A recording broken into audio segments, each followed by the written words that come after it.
Hello everyone, இன்றைக்கி நம்ம என்ன பண்ண போகிறோம்னா பன்னீர் பட்டர் மசாலா. இதோட இன்க்ரீடியன்ட்ஸ் நான் இதில் கொடுத்துருக்கேன் பாருங்கள். 200 grams ஆஃப் பன்னீர் நம்ம எடுத்துக்கிறோம். இந்த மாதிரி க்யூபாக கட் பண்ணி வச்சுக்கிறோம்.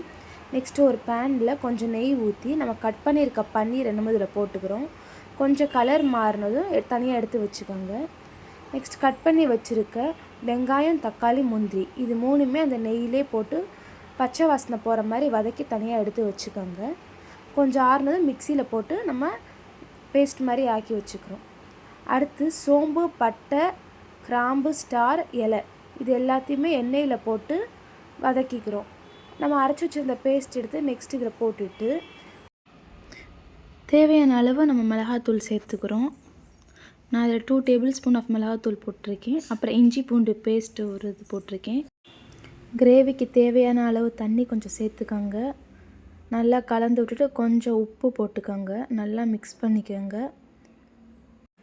கொஞ்சம் வெல்லம் போட்டுக்கோங்க. அதையும் நல்லா மிக்ஸ் பண்ணிவிட்டு தனியாக வதக்கி வச்சுருந்த பன்னீர் எப்படி இதில் போடுறோம் கிரேவியில் ஒரு 2 to 3 minutes நல்லா அதில் இருக்கட்டும்.